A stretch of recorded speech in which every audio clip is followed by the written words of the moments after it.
Edmund Emil Kemper III was born on December 18, 1948, in Burbank, California. His life began in a post-war America that was filled with optimism, but for the boy who would later be known as the Ed Killer, childhood was far from hopeful. From the very beginning, Edmund's world was fractured by dysfunction, resentment, and emotional neglect. His parents, Clarnell Elizabeth and Edmund Emil Kemper Jr., had a troubled marriage, one marked by bitterness and conflict that would shape the way young Edmund saw the world. Clarnell was an overbearing and domineering woman. She was known for her sharp tongue and her volatile temper, often criticizing her son in ways that left scars far deeper than anyone could see. Edmund's father, a World War II veteran, was described as cold and distant. He later admitted that he found life with Clarnell unbearable, and once remarked that his time testing nuclear weapons in the Pacific was easier to endure than living with her. That statement alone illustrates the toxic environment in which Edmund grew up. As a child, Edmund was unusually large for his age. By the time he was 10 years old, he was already taller and heavier than most of his peers. His size made him stand out, but rather than using it to his advantage, it isolated him even more. Children often teased him, and he found himself increasingly alone.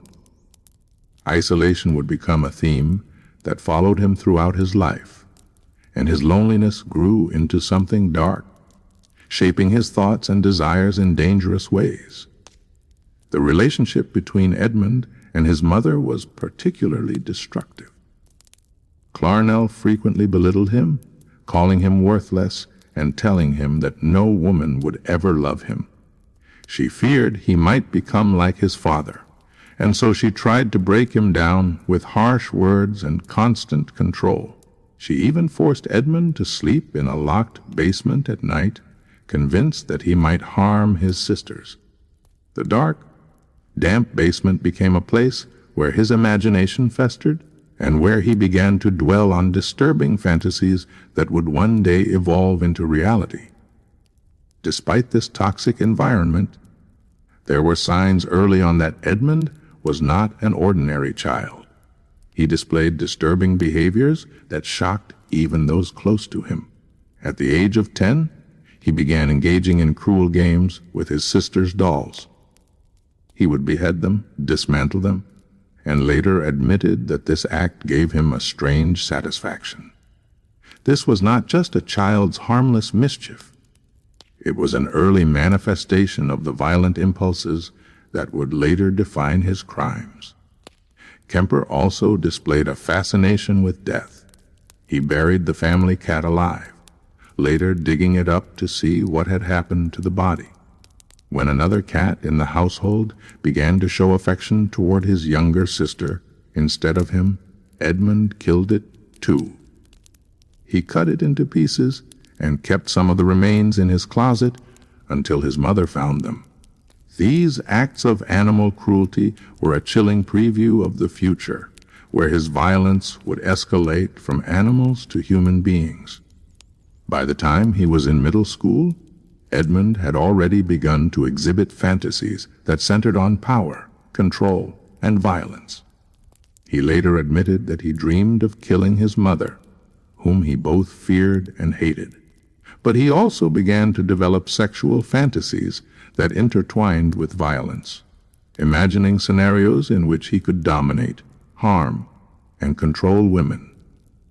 These fantasies disturbed him, but they also gave him a sense of escape from the emotional chaos of his daily life. Despite his size and intelligence, because Edmund was very intelligent, with an IQ eventually tested at 145, he struggled socially. Teachers described him as awkward and withdrawn, a boy who rarely made friends and often preferred solitude. He was fascinated by law enforcement, playing games where he pretended to be a police officer or detective. Later, when he became a serial killer, this fascination would resurface in unsettling ways. The separation of his parents when he was young only deepened his feelings of rejection. After their divorce, Edmund longed to live with his father, but instead he was forced to remain with his mother. His father had moved on to a new life and showed little interest in his troubled son. This sense of abandonment further fueled the resentment Edmund felt toward his family. By the time he entered his teenage years, Edmund was already a powder keg of suppressed rage, rejection, and unfulfilled desires. He was growing into a massive figure, towering over his peers, but emotionally he felt small, powerless, and invisible. He had no real friends, no safe space, and no one to guide him toward healthier paths. His mother's constant insults eroded what little confidence he had, and her refusal to show him affection or validation only made him crave control in darker ways. In private, Edmund's fantasies grew bolder and more violent. He practiced stalking people around his neighborhood, imagining what it would be like to overpower them. He played games with his sisters where he pretended to be executed in mock electric chairs or gas chambers. While his sisters may have seen it as harmless play, for Edmund it was a way of externalizing the dark obsessions forming in his mind. By 14, he was already considered an outsider, someone who didn't fit in anywhere. His size made people fear him, his quiet nature made him seem strange, and his dark behavior made him someone to avoid. Even within his own home, he was more of a burden than a child. His mother treated him as a reminder of her failed marriage and projected her own bitterness onto him every single day. In this hostile environment, Edmund Kemper's sense of identity began to twist. He felt unwanted by his father, unloved by his mother, and misunderstood by everyone around him. His anger simmered beneath the surface, but he learned to hide it behind a calm exterior. This ability to mask his emotions would later serve him well, allowing him to gain the trust of victims and manipulate authorities. As the 1960s began, Edmund was approaching a breaking point. He was 15 years old, standing nearly 6 feet 4 inches tall, but still just a teenager with an increasingly dangerous inner world. He was filled with resentment toward his mother, a fascination with death, and a growing compulsion to act on his violent fantasies. The warning signs were everywhere: animal cruelty, social isolation, disturbing games, and deep-seated hatred toward women. Yet no one intervened in time. The stage was being set for the first act of violence that would shock his family, his community, and eventually the world. In 1964, Edmund would make his first lethal move, one that revealed the true depth of his dark desires. But in these early years, the blueprint of a killer was already being drawn. His childhood was not just troubled, it was the crucible that forged the Ed Killer. By the time Edmund Kemper turned 15, his life had become a storm of resentment, loneliness, and violent fantasies. He was a towering figure for his age, already standing at 6 feet 4 inches tall, with a heavy build that made him appear much older than his teenage years. Yet inside, he was still a boy who felt utterly powerless in a world that seemed to reject him at every turn. His mother's verbal abuse was relentless, his father was gone, and his siblings treated him as strange and unwanted. The dark fantasies that began in the basement of his childhood home were no longer just thoughts. They were turning into urges that demanded action. In 1964, his mother finally sent him away. She could no longer tolerate him, nor did she want to carry the burden of raising a son she described as troubled and strange. Edmund was shipped off to live with his paternal grandparents in the rural town of North Fork, California. It was meant to be a fresh start, a chance for Edmund to find some stability under the watch of his grandparents, Maud and Edmund Emil Kemper III. But instead of calming his inner turmoil, The move only ignited it further. Life with his grandparents was not easy. His grandfather was a stern, aging man who tried to instill discipline, while his grandmother, Maud, was strong-willed, sharp, and often critical. For young Edmund, it felt like he had exchanged one domineering mother figure for another. Maud reminded him of Clarnell, nagging, controlling, and constantly belittling him. She forbade him from using firearms, fearing his size, temper, and strange behavior. For Edmund, whose only sense of power came from hunting and shooting, this felt like another attempt to strip away the little control he had left in his life. Over time, the tension in the household grew unbearable. Edmund felt trapped. He despised his grandmother for what he saw as constant criticism and humiliation, and he resented his grandfather for his sternness and lack of affection. The loneliness that had haunted him since childhood now mixed with anger, and his fantasies about violence began to focus on the very people who had taken him in. On August 27, 1964, those fantasies spilled into reality. That morning, Edmund sat inside the house with his grandmother, who was working at the kitchen table. An argument broke out between them. Its exact details remain unclear, but Kemper later claimed she had been belittling him again, attacking his pride and treating him like a child. Something inside him snapped. Without hesitation, Edmund retrieved a rifle his grandfather had given him for hunting, a weapon his grandmother had often tried to keep away from him. He raised it, pointed it at Maud, and pulled the trigger. The bullet struck her, and she slumped forward. But Edmund was not done. He fired again, hitting her in the head, killing her instantly. In that moment, Edmund experienced what he would later describe as a release, an overwhelming surge of control, power, and finality. The years of humiliation and anger seemed to disappear with those gunshots. For the first time in his life, he felt he had silenced the voice that tormented him. Moments later, Edmund's grandfather returned home from grocery shopping. The old man stepped out of his car, unaware of the horror that awaited him inside. Fearing that his grandfather would be heartbroken or enraged to see Maud dead, Edmund acted again. As his grandfather began walking toward the house, Edmund raised the rifle and shot him in the driveway. The elderly man collapsed, dead before he could even know what had happened. At just 15 years old, Edmund Kemper had killed both of his grandparents. It was a shocking and brutal act, not just for its violence, but for its cold, calculated reasoning. Unlike many impulsive teenage crimes, Edmund's actions were deliberate. He later admitted that he killed his grandfather not out of rage, but out of mercy for himself. He claimed he didn't want his grandfather to have to witness the scene inside, to suffer the pain of discovering his wife's body. But beneath this explanation was the darker truth. Edmund was beginning to understand the intoxicating sense of control that came from taking life. After the murders, Edmund stood in the silence of the home, surrounded by death. He felt no panic, no horror, only a strange calm. But soon the reality set in. What was a 15-year-old boy to do after murdering his grandparents?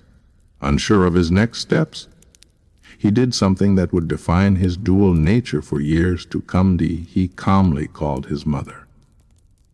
Over the phone, he confessed what he had done, and she told him to call the police. Edmund did exactly that. Without resistance, he waited for law enforcement to arrive and placed himself in their custody. When the police arrived, they were stunned.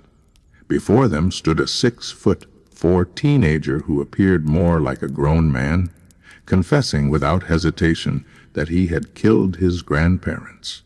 His calmness was unsettling. Most killers his age might have been hysterical or in denial, but Edmund was clear, composed, and even cooperative. He explained his actions in a flat matter of fact way that made the officer's skin crawl. The murders shocked the small community, and the legal system had to grapple with what to do with a boy who had committed such heinous acts. A psychiatric evaluation was ordered, and soon Edmund was sent to Atascadero State Hospital, a maximum security facility for the criminally insane. Doctors there were fascinated by him. Despite his crimes, Edmund displayed extraordinary intelligence, scoring an IQ of 136 at the time. He was articulate, polite, and eerily self-aware. Yet beneath the calm exterior was a teenager who admitted to violent fantasies, who had killed not out of impulse, but out of a deeply rooted desire for control and dominance. Psychiatrists diagnosed him with paranoid schizophrenia, though some questioned whether this was accurate. Regardless, they agreed that he was a danger to society. At just 15, Edmund Kemper had entered the system, not as an ordinary juvenile delinquent, but as a murderer with chilling potential. The killings of his grandparents marked the first chapter in his violent career, but they also revealed patterns that would define his later crimes. His choice of victims, a controlling, critical woman and the man tied to her, mirrored his hatred of his mother and his resentment toward his absent father. His use of a gun demonstrated both his love of power and his desire for efficiency, and his calm confession hinted at a psychological complexity far beyond his years. For the moment, society believed that placing him in Atascadero would be enough, that treatment, therapy, and time would rehabilitate this young killer. But they underestimated Edmund Kemper. Atascadero would not cure him. It would refine him, teach him, and prepare him for a darker path ahead. In 1964, the world saw Edmund Kemper as a troubled boy who had committed an unspeakable act. In reality, he was just beginning to learn what he was capable of. The murders of his grandparents were not an end. They were a beginning. At just 15 years old, Edmund Kemper was no longer a boy in the eyes of the law. After murdering his grandparents, he had been deemed too dangerous to return to normal society. The courts decided he needed psychiatric treatment rather than prison, and he was sent to Atascadero State Hospital, a maximum security facility in California reserved for the criminally insane. This was not a juvenile detention center. It was a place filled with rapists, murderers, and violent offenders, men who had already lived long lives of crime. For a teenager, it was the deepest plunge into the darkest corners of humanity. But Edmund Kemper was not like the other patients. From the very beginning, he stood out. While most teenage killers might have been withdrawn, defiant, or unstable, Edmund projected an unusual calm. He was polite, articulate, and highly intelligent. His IQ was tested again at Atascadero, this time reaching 145, a score that placed him in the genius range. Doctors were fascinated by him. Here was a teenager who could engage in sophisticated conversations, remember details with precision, and analyze his own behavior with chilling clarity. Yet beneath this calm intelligence was a manipulator in the making. Edmund quickly learned how to adapt to his new environment. While others fought or resisted, he listened, observed, and absorbed. He paid attention to how the staff operated, what pleased the doctors, and what impressed psychologists. He became a model patient, earning trust and access to areas of the hospital where he could observe psychiatric files, tests, and treatment methods. This would prove to be both a learning ground and a weapon he would later use against the very system that thought it was rehabilitating him. At Atascadero, Edmund underwent countless evaluations. Psychiatrists probed his mind, asking him about his past, his feelings, and the murders of his grandparents. He admitted that he killed his grandmother because she constantly belittled him, and his grandfather because he didn't want the old man to see his wife dead. His explanations were disturbingly rational, even logical, but what unnerved doctors most was his lack of remorse. Edmund spoke about killing in the same tone others might use to describe a chore. This detachment was not typical of a remorseful teenager. It was the voice of someone who had already disconnected from the humanity of others. One of the most revealing parts of his time at Atascadero was how quickly he learned to manipulate psychological tests. Because of his intelligence and his access to case files, Edmund began studying the very assessments the doctors used to evaluate patients. He memorized patterns of correct answers, rehearsed responses that would make him appear rehabilitated, and learned how to conceal the darkest parts of himself. In short, he trained himself to outsmart the system. He also learned from the other inmates. Many of them were older criminals, rapists, and killers, and Edmund listened to their stories carefully.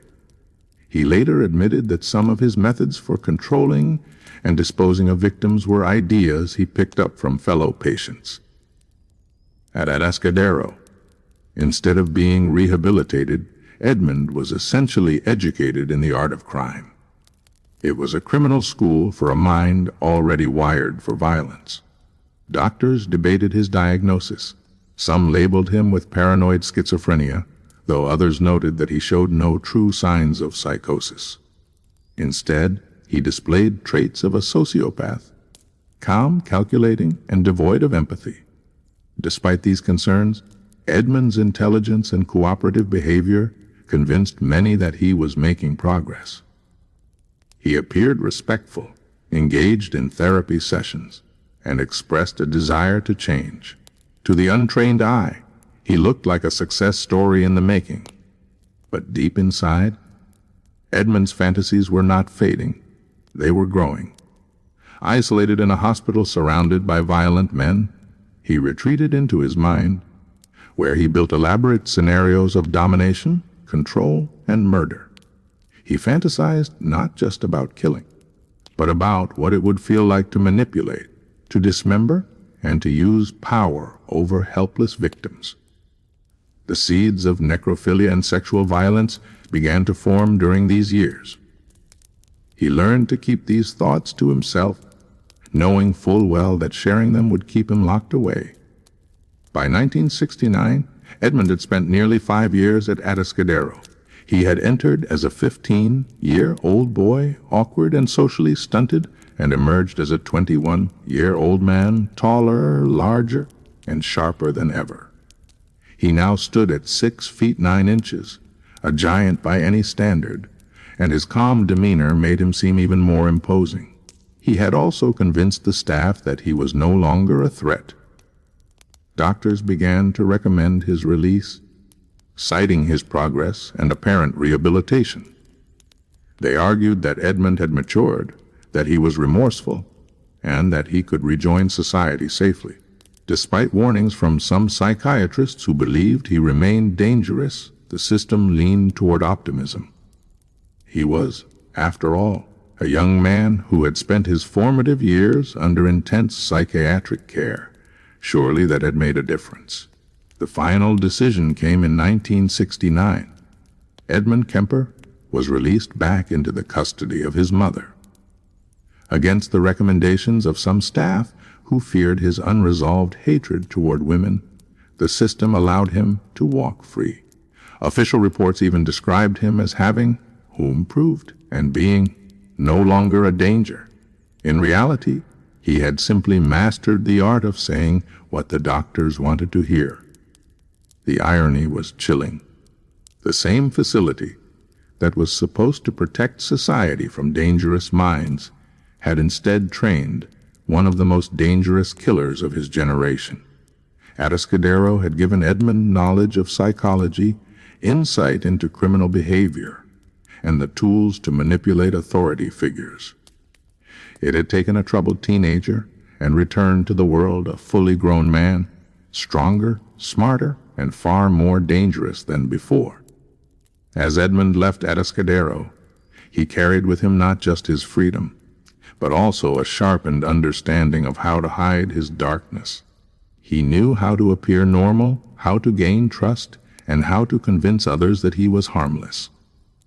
Behind that mask, however, the fantasies were still alive, fantasies that would soon demand to be acted upon again. The release of Edmund Kemper in 1969 was not the end of his story, but the beginning of a new chapter, one where his cunning and intelligence would allow him to operate in plain sight, undetected. While he planned his next steps, society believed it had rehabilitated a killer. In reality, it had unleashed one. When Edmund Kemper walked out of Atascadero State Hospital in 1969, he was no longer the awkward, withdrawn 15-year-old who had killed his grandparents. He was now a towering 21-year-old man, standing at 6 feet 9 inches tall, with an intelligence that had impressed doctors and psychologists alike. The reports written at the time described him as rehabilitated, someone who had confronted his demons and was ready to rejoin society. But beneath that calm exterior, Edmund's violent fantasies had not disappeared. They had simply been buried, waiting for the right opportunity to rise again. Upon his release, Kemper was placed under the care of his mother, Clarnell Strandberg, in Santa Cruz, California. It was a decision that, in hindsight, would prove catastrophic. Doctors had specifically warned against returning him to her, fearing that their toxic relationship was central to his violent tendencies. Yet the system ignored these warnings, and Kemper was forced back into the very environment that had fueled his anger in the first place. Living with his mother was a constant reminder of everything he despised. Clarnell was still the same domineering, critical woman who belittled him at every turn. She reminded him of his failures, ridiculed his awkwardness with women, and often told him he was destined to be alone. She forced him to live in the basement once again, just as she had when he was a child, reinforcing the humiliation that haunted him for years. For Edmund, every interaction with his mother deepened the well of rage that had defined his youth. Despite the volatile home life, Edmund tried to reintegrate into society. He attended community college for a time, attempting to carve out a normal path for himself. He even entertained ambitions of becoming a police officer. His fascination with law enforcement, which had begun in childhood, was stronger than ever. He admired police officers, wanted to be respected by them, and dreamed of wearing the badge. But his towering size, 6 feet 9 inches, worked against him. He was told he was simply too large to be accepted into the force. It was another rejection, another reminder that he didn't fit into the world he longed to be a part of. Though he couldn't join the police, Edmund found ways to be close to them. He became a regular at a local bar called the Jury Room, a hangout spot for off-duty officers in Santa Cruz. There he bought drinks, listened to their stories, and slowly gained their trust. They nicknamed him Big Ed, a friendly giant who loved to talk shop. None of them suspected that the man who laughed with them over beers would one day become the most notorious killer in their community. During this time, Edmund also took odd jobs to support himself. He briefly worked for the California Division of Highways, which gave him money to buy a car. That car, a yellow Ford Galaxy, would later become one of the most important tools in his crimes. With it, Edmund could roam the highways, offering rides to young women who were hitchhiking, a common practice in California during the early 1970s. The state's culture of freedom and trust made hitchhiking a normal way for college students to get around. But for Edmund, it provided the perfect hunting ground. As he drove the roads of Santa Cruz, Edmund began practicing. At first, he picked up hitchhikers and drove them to their destinations without harm. He later admitted that these practice runs were a way to build confidence, to study how women reacted to him, and to perfect his ability to appear harmless. He carried tools in his trunk: knives, plastic bags, handcuffs, preparing for the day when he would no longer just drive his passengers home. He was rehearsing, perfecting his method, waiting for the moment when fantasy would once again become reality. Meanwhile, at home, the tension with his mother only grew worse. Clarnell berated him constantly, criticizing his lack of ambition, mocking his inability to maintain relationships with women, and treating him as though he were still a child. She often drank heavily, and her tirades would stretch late into the night. For Edmund, these outbursts reinforced the hatred that had simmered in him since childhood. He later admitted that every murder he committed was, in some way, an act of revenge against his mother. The women he killed were substitutes for her, the ultimate outlet for the rage she had instilled in him. Despite the chaos at home, Kemper continued to maintain his mask of normalcy in public. He was polite, articulate, and even charming when he wanted to be. His massive size made him intimidating, but his calm voice and careful manners helped disarm those around him. To the police at the jury room, he was just Big Ed, a lonely guy who wanted to fit in. To the doctors at Atascadero who had released him, he was a success story. To the young women he picked up, he was a seemingly safe driver in a world where hitchhiking was common. But inside, Edmund was unraveling. His fantasies had grown darker, more violent, and more insistent. He no longer dreamed simply of killing. He dreamed of control, of domination, of necrophilia. He wanted not just to take lives, but to possess them, to make them objects under his absolute power. He later confessed that during this period, his mind was consumed with these fantasies, and he knew it was only a matter of time before he acted. By 1972, the urge was unbearable. The long drives with harmless passengers, the nights of violent daydreams, the constant rage from his mother's abuse. It had all built to a breaking point. Edmund Kemper was ready to kill again. He had the car, the tools, the strength, and the intelligence to get away with it. All he needed was the right opportunity. That opportunity would soon arrive in the form of young female college students. Women who trusted strangers with their lives as they stuck out their thumbs along the California highways. They were looking for a ride. Edmund Kemper was looking for victims. The stage was set for one of the most disturbing killing sprees in American history. By 1972, Edmund Kemper's violent urges had reached a boiling point. Years of resentment toward his mother, years of disturbing fantasies, and months of rehearsal with harmless hitchhikers had created a man on the verge of action. He was no longer satisfied with imagining murder. He wanted to experience it, to feel the power and control he had fantasized about since childhood. And the highways of California, filled with young women trusting strangers for rides, offered him endless opportunity. It was the perfect storm. College students in Santa Cruz and surrounding areas frequently hitchhiked, often with little fear. The culture of the early 1970s was still steeped in trust and freedom, a remnant of the counterculture movement. But for Kemper, it meant there was an endless supply of potential victims. His 6', 9-frame, calm voice, and polite demeanor made him seem less threatening than he truly was.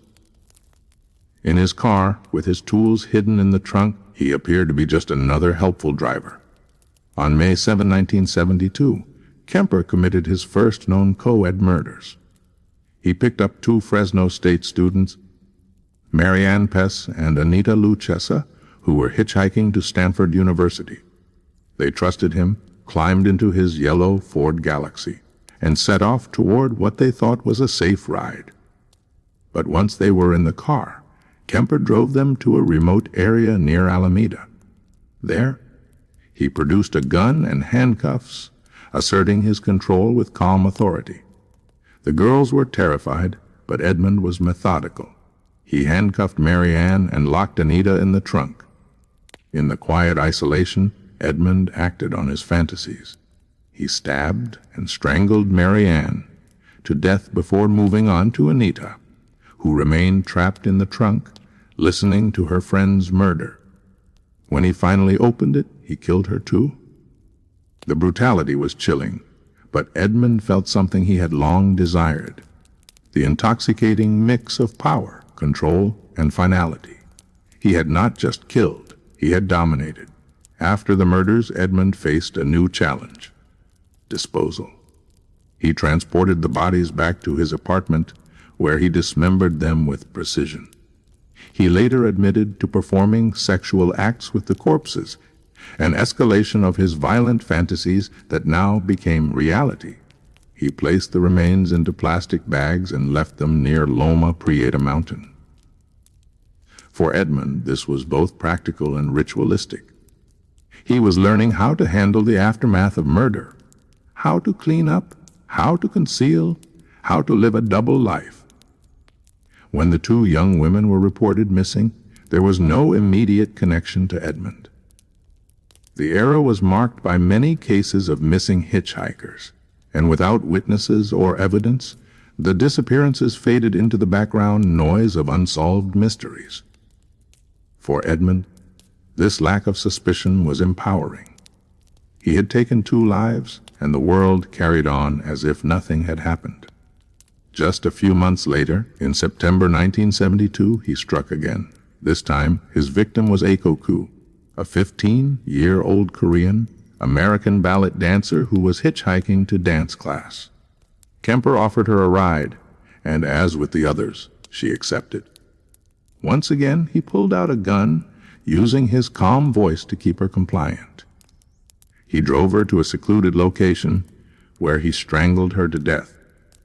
He then committed acts of necrophilia with her body, a disturbing ritual that was becoming part of his murders. The killing of Aiko revealed Kemper's growing confidence. He later admitted that he was learning how to perfect his methods, how to make victims trust him, how to control them with fear, and how to dispose of bodies without detection. With each murder, his fantasies grew darker, and his sense of power grew stronger. At the same time, Edmund continued to maintain his public mask. He still frequented the jury room bar, drinking with police officers who were unknowingly hunting for the very killer sitting beside them. He remained polite, articulate, and helpful, never drawing suspicion. To them, he was still just Big Ed, a lonely man who enjoyed their company. The duality of his existence was chilling. By day, a harmless giant; by night, a predator hunting co-eds. On January 7, 1973, Kemper claimed 2 more victims. He picked up Cindy Schall, an 18-year-old student, and drove her to a remote location. As with his earlier victims, he shot her with a pistol, killed her quickly, and then brought her body back to his mother's home while she was out. In the safety of that house, the same house where he had endured years of ridicule and abuse, he carried out his darkest acts. He dismembered Cindy's body in the bathtub, then discarded the remains at sea. These murders were no longer just about killing. They were acts of ritual. Edmund was perfecting his methods of dismemberment and disposal, treating each crime as practice for the next. He was learning to erase evidence, to leave no trace that could connect him to his victims. The police remained baffled by the disappearances, and no one suspected the giant man who drank with them at the bar. By now, Edmund's fantasies and reality were indistinguishable. Killing had become not just an urge, but a necessity. He admitted later that with each murder, he felt a temporary release, a satisfaction that silenced the rage inside him. But it never lasted. Soon the urges returned stronger than before, demanding new victims. Between May 1972 and early 1973, Edmund Kemper had killed 5 young women. Each crime was more calculated than the last, and each murder gave him more confidence. Yet the rage inside him was not fully satisfied. His hatred toward his mother, the woman he blamed for his life of rejection and humiliation, continued to grow. Every victim he killed was, in his mind, a substitute for her. But he knew that one day, to truly silence the voice that tormented him, he would have to turn on her directly. For now, though, the Ed Killer remained free, moving unnoticed through Santa Cruz. The police had no leads, no suspects, and no idea that the man they trusted was already deep into a killing spree that would soon escalate to an unimaginable climax. By early 1973, Edmund Kemper was no longer experimenting. He was no longer rehearsing or learning. He had become a fully realized predator. His methods were refined, his confidence unshakable, and his ability to live a double life terrifyingly effective. In public, he remained Big Ed, the friendly giant who chatted with police officers at the jury room bar, a man who seemed harmless despite his size. But in private, Edmund was sinking deeper into a world of bloodlust, necrophilia, and domination. Each murder he committed left him with a fleeting sense of satisfaction, but the effect never lasted. The release he felt would quickly fade, replaced by a new, stronger urge to kill again. It was like an addiction. Once the high was gone, he needed another fix. And with every act of violence, his fantasies grew darker, more twisted, more elaborate. On February 5th, 1973, Kemper picked up Rosalind Thorpe and Alice Liu, 2 students from the University of California, Santa Cruz. Both were hitchhiking, and both accepted his offer for a ride. They climbed into his yellow Ford Galaxy, never suspecting that they were stepping into the vehicle of a killer. As they rode with him, Edmund pulled out his gun. He shot both women quickly and efficiently, demonstrating how far he had come from the awkward teenager who had first killed his grandparents. There was no hesitation now, no uncertainty. He was cold, calculated, and efficient. After killing them, he transported their bodies back to his mother's house. It was a grim routine he had perfected: kill, transport, desecrate, dismember, dispose. In the safety of the basement, he dismembered both women, later discarding their remains in various locations around the area. Once again, he committed acts of necrophilia, fulfilling fantasies that had consumed him for years. By this point, Edmund's mother's home had become the silent witness to his atrocities. While she berated him upstairs, unaware of what he was doing, Edmund carried bodies into the house, mutilated them, and disposed of them. The irony was chilling. The very place that symbolized his humiliation and rage had become the site of his empowerment. Every act of violence committed in that house was, to him, another act of revenge against her. Despite the growing number of missing women in Santa Cruz, suspicion never fell on Kemper. His connection to the police through the jury room bar gave him a sense of invincibility. He drank with the very officers investigating the disappearances, listened to their theories, and offered his own thoughts. They trusted him. They liked him. They never once imagined that the friendly giant among them was responsible for the mounting death toll. The bodies of Rosalind and Alice would later be discovered in pieces, their remains scattered across the region. But at the time, their disappearances were just 2 more cases in a wave of missing women that baffled law enforcement. Santa Cruz, once a quiet coastal town, was beginning to feel like a hunting ground for predators. The truth was that Kemper was not the only killer operating in the area. Other murderers, including Herbert Mullen, were also active.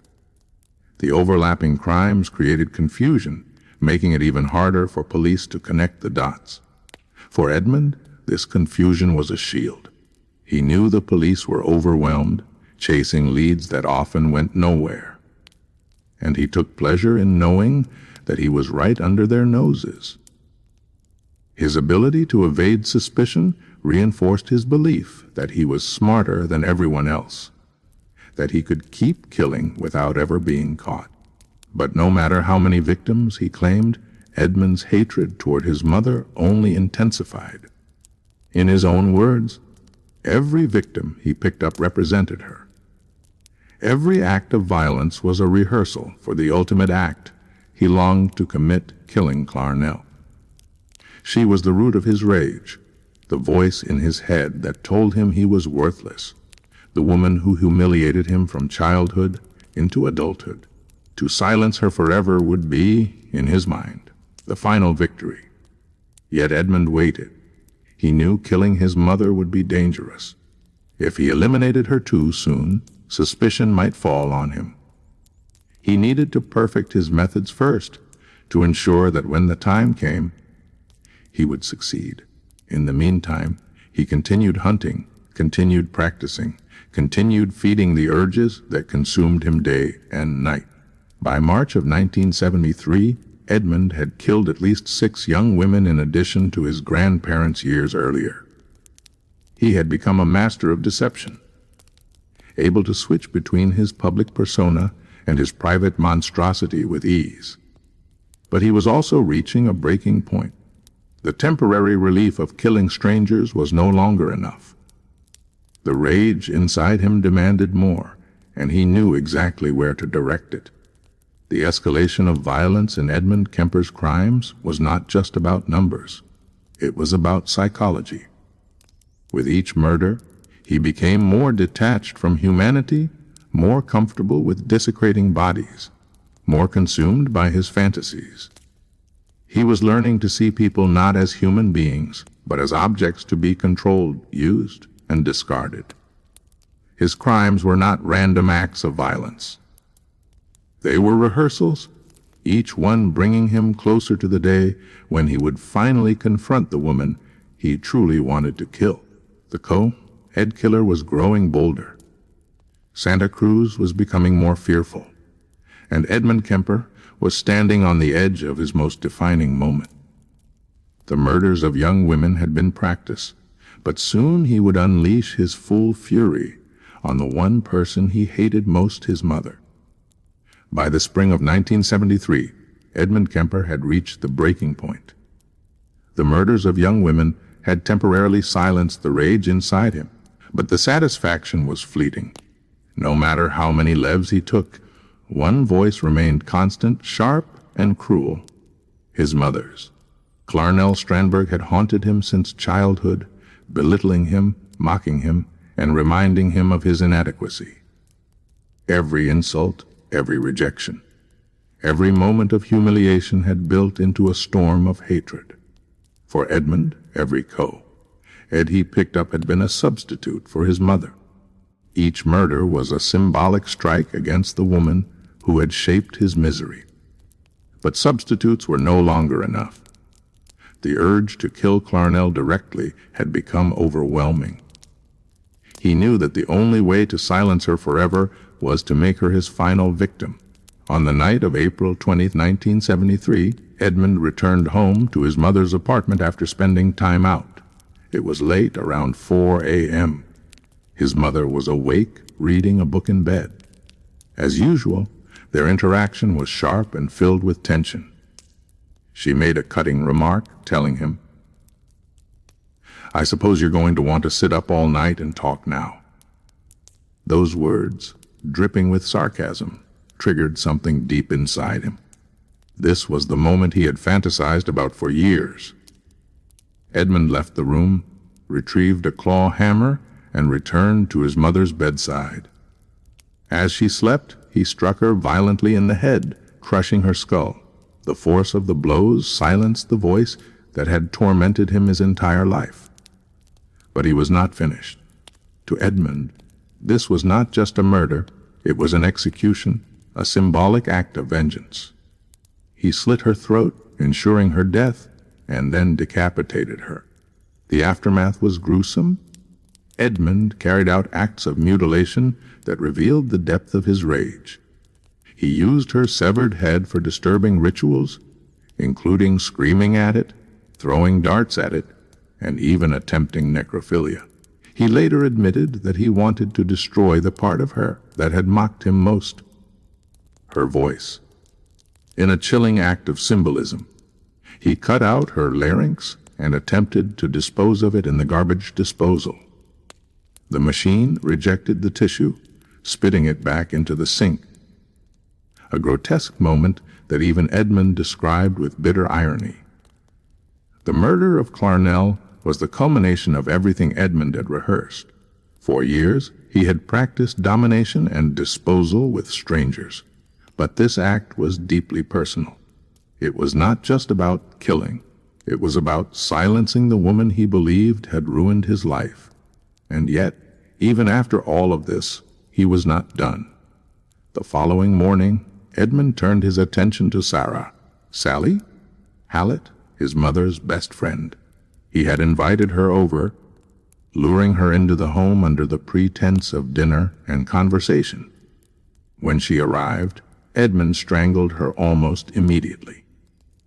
She was not the source of his rage, but in his mind. She represented another loose end, another witness who might expose him. He killed her calmly and efficiently, then placed her body in a closet. With his mother and her friend both dead, Edmund finally felt a sense of finality.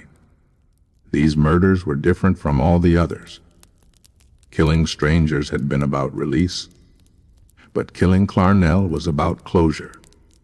He later confessed that after murdering his mother, he no longer felt the same urge to continue killing. The cycle of fantasy and violence that had driven him for so long suddenly ended. For the first time in his adult life, Edmund felt empty rather than restless. Over the next day, he cleaned the apartment, removed evidence, and thought carefully about what to do next. He took Sally's car and began driving aimlessly, leaving Santa Cruz behind. He eventually ended up in Colorado, nearly 1,000 miles away. During that drive, something unusual happened. The urge to kill never returned. He realized that, in his own twisted logic, he had already completed his mission. His true target had always been his mother, and now that she was dead, his need for violence had evaporated. For Edmund, the murders of Clarnell and Sally marked the end of his killing spree. There were no more victims to hunt, no more fantasies to play out. He had silenced the woman he hated most, and in doing so, silenced the voices that had haunted him since childhood. But instead of feeling triumphant, he was left with a void. The rage that had fueled his crimes was gone, replaced by a chilling emptiness. The brutality of these murders shocked even seasoned investigators later on. The mutilation of his mother's body, the symbolism of destroying her larynx, and the casual killing of her friend revealed a killer who had not only acted on impulse, but also carried out acts of calculated revenge. It was a final performance, the climax of years of anger, violence, and twisted ritual. Edmund Kemper, the Ed Killer, had reached his dark conclusion. The murders of young women had been practice runs, each one preparing him for the ultimate act. And when he finally killed his mother, he ended not just her life, but also the cycle of violence that had consumed him. But the story was not over. The police still had no idea who was responsible for the string of disappearances. The people of Santa Cruz were still living in fear, unaware that the killer had already finished his spree. And Edmund himself was about to take a shocking step, one that would bring his reign of terror to an end in a way no one expected. After the murders of his mother and her friend in April 1973, Edmund Kemper's killing spree was over. The rage that had fueled his violence for years seemed to vanish overnight. He had finally silenced the voice that haunted him, and for the first time the urge to kill was gone. What replaced it was not relief, but a hollow emptiness. He had built his entire existence around fantasies of domination, power, and revenge. Now that he had fulfilled them, he felt directionless. For 2 days, Kemper stayed in his mother's apartment, keeping the bodies hidden. He drank heavily, wandered aimlessly through the rooms, and tried to process what he had done. But he did not experience panic. There was no frantic attempt to flee the country or disguise his crimes. Instead, he began to accept that the story of the Ed killer had reached its inevitable conclusion. On April 23, 1973, Edmund packed some belongings, took his mother's friend's car, and began to drive east. He had no clear destination in mind. He traveled through Nevada and into Colorado, stopping at bars and motels along the way. But unlike before, he did not feel the urge to pick up hitchhikers or hunt for new victims. The drive was not about escape. It was about waiting, reflecting, and deciding what to do next. By the time he reached Pueblo, Colorado, Kemper had come to a strange realization. He wanted to turn himself in. Unlike many killers who fight capture until the very end, Edmund seemed almost eager to confess. For him, there was no longer a game to play, no mask to maintain. The climax of his story had already occurred, and what followed felt more like an epilogue. On the evening of April 23, he called the Santa Cruz Police Department from a phone booth in Pueblo. He calmly confessed to the murders of his mother and her friend. The dispatcher initially thought it was a prank call. Kemper's voice was calm, polite, and precise, almost as if he were reporting someone else's crime. He hung up after realizing they didn't believe him. A few hours later, he called again. This time, he demanded to speak directly with one of the officers he knew personally from the jury room bar. When Sergeant Alufi answered, Edmund confessed once more in chilling detail. He described how he had killed his mother with a hammer, mutilated her body, and strangled her friend. He also admitted to the Ed murders, explaining that he was the one responsible for the wave of disappearances in Santa Cruz. Even then, the police were skeptical. Edmund was well-liked, considered harmless, and often drank with them. The idea that Big Ed, the quiet giant they had shared beers with, could be the notorious Ed killer seemed impossible. But Kemper provided details only the killer could know. His confession was too specific, too accurate to be fabricated. Local police in Pueblo quickly arrested him without incident. At 6'9", he towered over the officers, but he offered no resistance. Instead, he seemed relieved, even cooperative. For the first time in years, he was free of the burden of secrecy. He had unmasked himself, and there was nothing left to hide. During transport back to California, Kemper continued to talk openly with investigators. He seemed almost eager to share his story, describing each murder with unnerving calmness. He explained his methods of luring young women into his car, his rituals of necrophilia and dismemberment, and his deep hatred for his mother. He did not shy away from the gruesome details.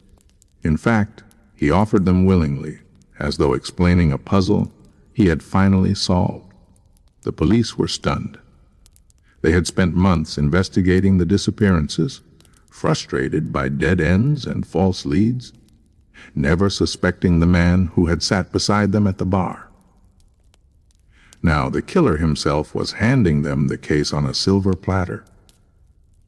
One officer later remarked that it was as though Edmund was conducting the investigation himself, guiding them through his crimes step by step. What struck investigators most was the way Kemper spoke. He was not hysterical, not defensive, not remorseful. His voice was steady, his tone almost academic. He referred to his victims as if they were case studies, analyzing his own psychology with chilling detachment.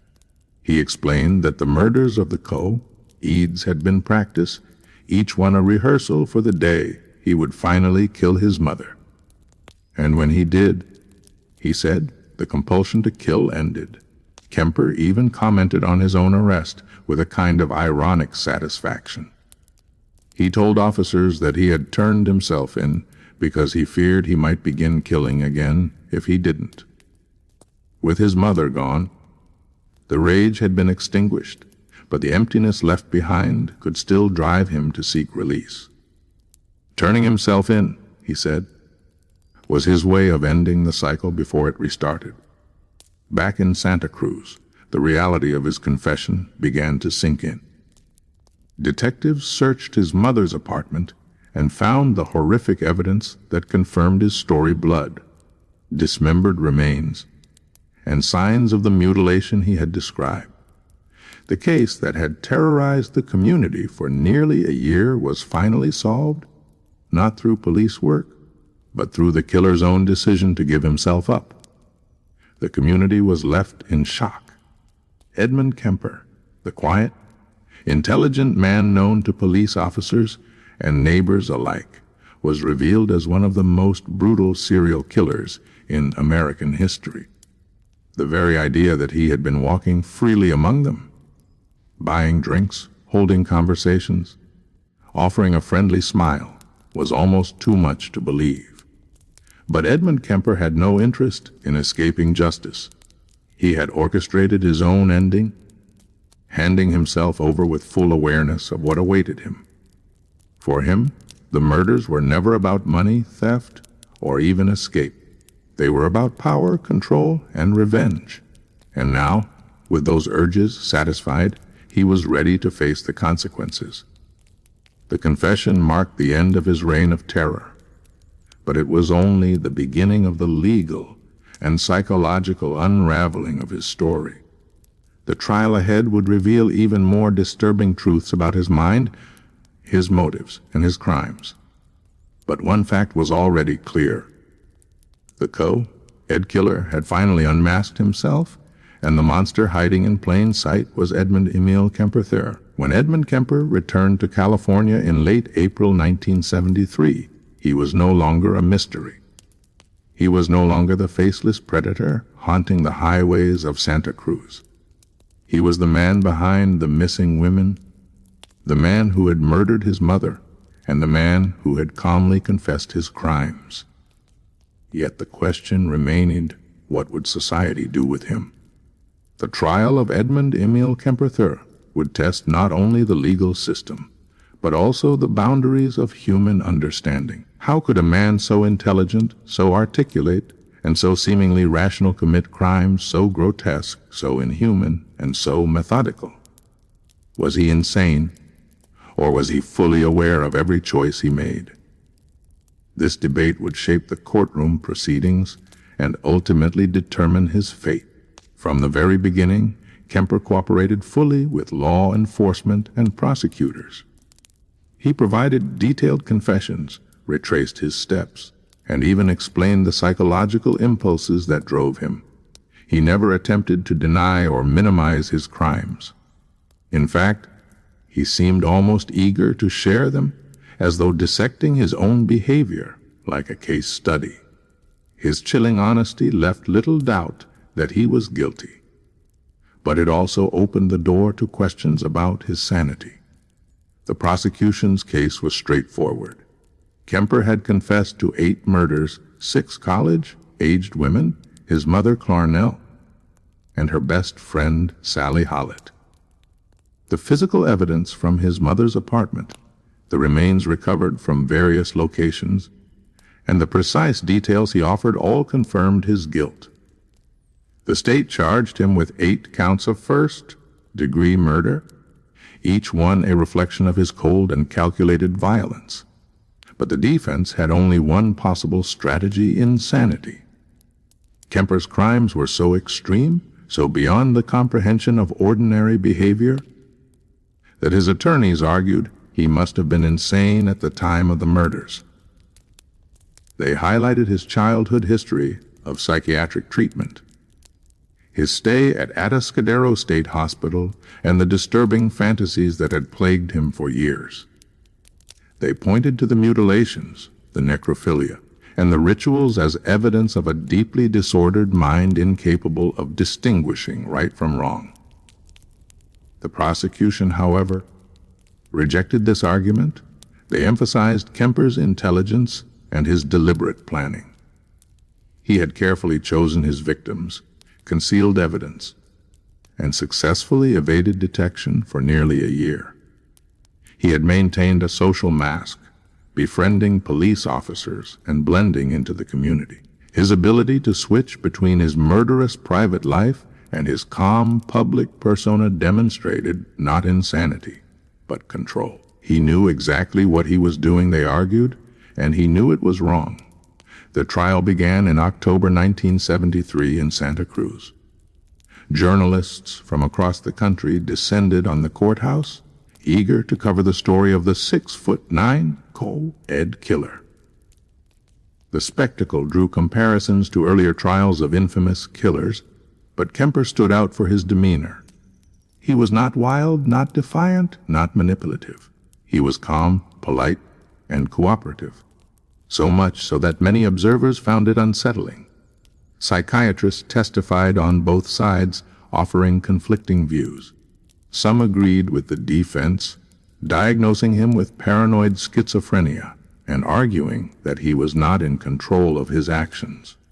Others sided with the prosecution, describing him as a sociopath who was fully aware of his crimes, but utterly devoid of empathy.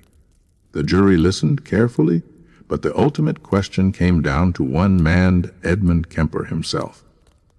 When he took the stand, Kemper spoke with the same steady, articulate voice he had used in his confessions. He described his murders in disturbing detail, showing no visible emotion. He explained his hatred for his mother, his compulsion to kill, and the way he viewed his victims as stand-ins for her. He admitted to acts of necrophilia and mutilation with the same tone one might use to explain a technical process. Observers were struck by the contradiction. Here was a man who spoke like a professor, but confessed like a monster. He seemed both rational and deeply disturbed, creating a tension that defined the entire trial. In the end, the jury was unconvinced by the insanity plea.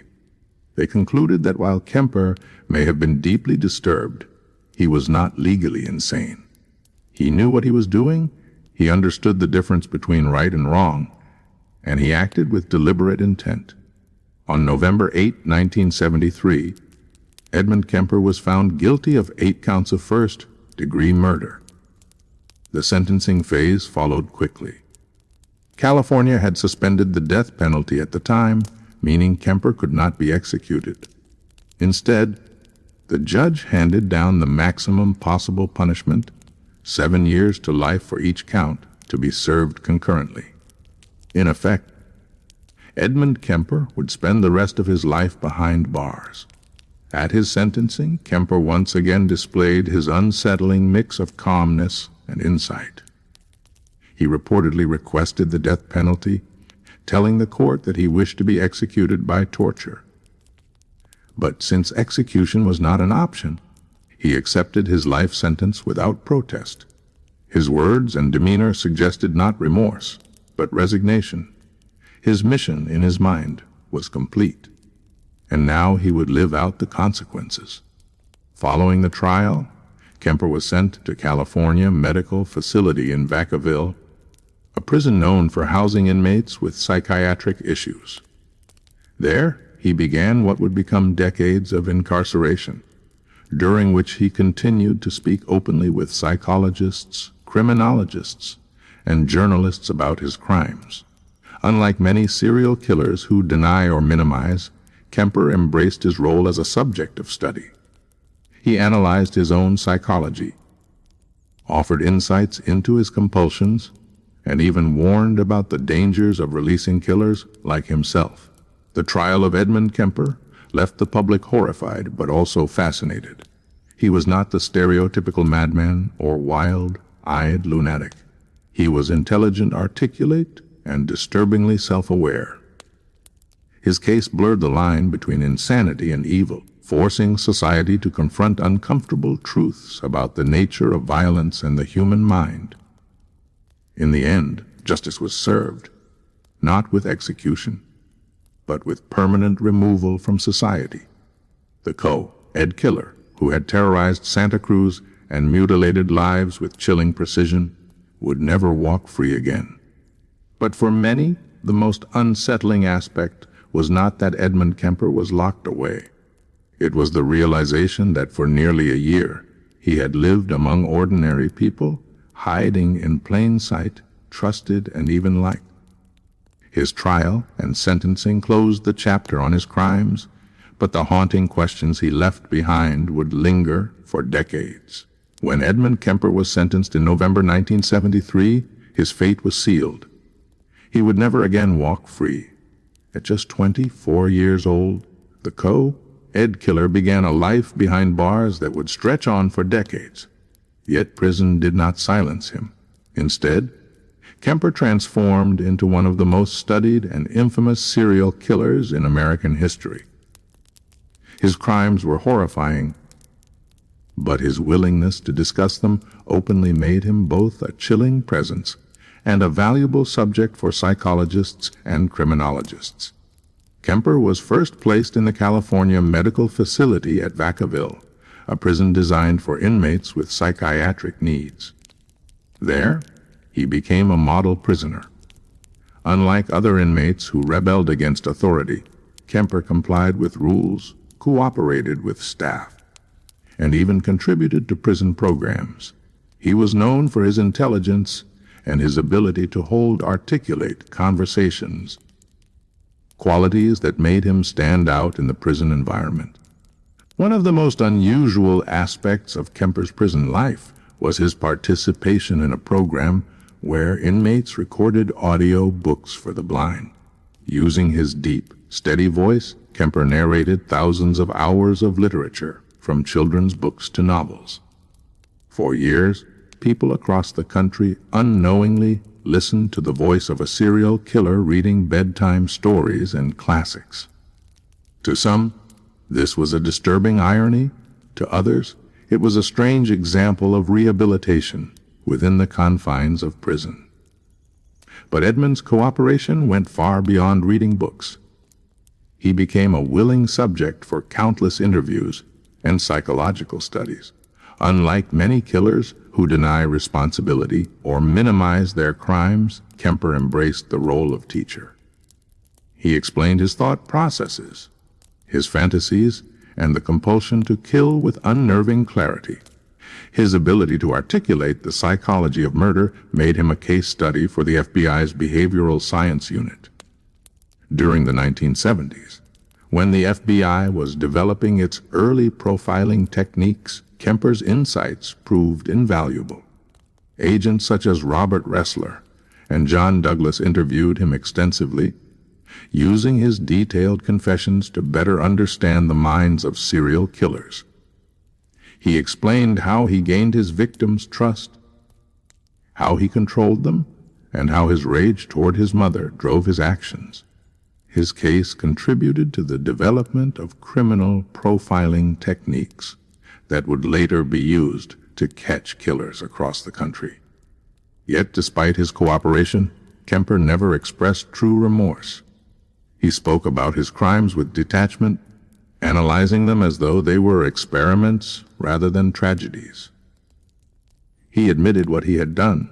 He acknowledged the pain he caused, but his words rarely carried genuine empathy for his victims or their families. Instead, he seemed fascinated by his own psychology, often warning that someone like him should never be released. Over the years, Kemper became eligible for parole hearings. Beginning in the late 1970s, he appeared before parole boards multiple times. Each time he was denied. In many cases, Kemper himself argued against his own release. He told the board that he was not fit to live outside prison walls, that he still had the potential for violence, and that society was safer with him locked away. His self-awareness in this regard was unusual, but it also reinforced his image as a man who understood his darkness but could never escape it. Life in prison for Edmund was structured and predictable. He maintained good behavior, formed working relationships with staff, and continued to participate in interviews and studies. He became something of a legend among inmates, not just for his size, but for his infamy. His 6'9" frame and chilling reputation earned him a level of notoriety, but he rarely sought to dominate others inside. Instead, he lived quietly, his violence directed only in memories and in the stories he retold. As the years passed, Kemper's name became synonymous with the concept of the serial killer. In documentaries, books, and academic studies, his story was retold again and again. His articulate interviews appeared in television specials, his calm voice describing acts of horror with unsettling precision. He became a fixture in true crime media, a living reminder of the depths of human violence. The cultural legacy of Edmund Kemper extended beyond academia. He inspired fictional characters in films and television. Perhaps most famously, his interviews and psychological profile influenced the creation of characters such as Hannibal Lecter in The Silence of the Lambs. In Netflix's Mindhunter, he was portrayed with chilling accuracy. His size, intelligence, and calm demeanor brought to life for a new generation. Viewers were struck by the paradox of the man, polite, soft-spoken, and even likable in conversation, yet responsible for some of the most grotesque murders imaginable.